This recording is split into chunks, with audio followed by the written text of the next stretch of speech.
Welcome to my channel creative ice 73। আমি আজকে তোমাদের সাথে মাওয়া আর খোয়া কীভাবে তৈরি করে সেটার প্রিপারেশন তোমাদের সাথে শেয়ার করছি। তার জন্য নিয়ে নিলাম ক্রিমি 1 লিটার দুধ। সেই 1 লিটার দুধটাকে আমি আস্তে আস্তে সেটাকে এরকমভাবে বয়েল করতে থাকবো যতক্ষণ পর্যন্ত গাঢ়া না হয়, ততক্ষণ পর্যন্ত সেটাকে নাড়তে থাকবো। সাইডগুলি এরকমভাবে কেটে কেটে নিয়ে করতে থাকবো। যখন গাঢ় হয়ে যাবে তো আঁচটাকে কমিয়ে দেব।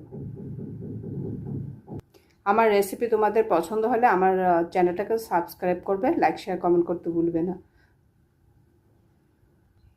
এই খোয়া বা মাওয়া তৈরি হতে কমসে কম 30 থেকে 40 মিনিট সময় লাগে।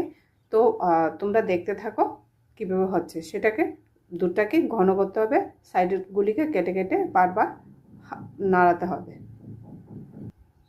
এইভাবে নাড়তে নাড়তে প্রায় 30 মিনিট পর তোমাদের সাথে 30 মিনিট পর পুরো কমপ্লিট খোয়া তৈরি হয়ে যায়। আমি 10 মিনিট পর তোমাদের সাথে আবার আসছি।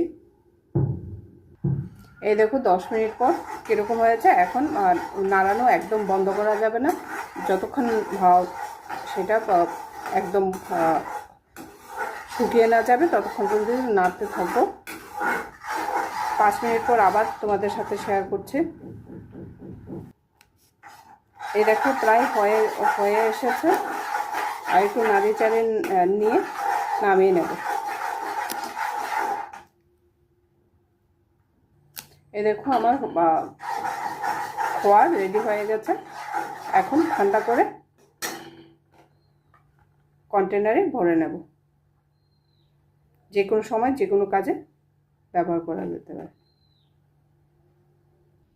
ঠান্ডা হয়ে গেছে, এখন কন্টেনারে তুলে নেব। কন্টেনারেতে ওই অল্প ঘি মাখিয়ে নিলাম। এখন দেখো কত সুন্দর হয়েছে।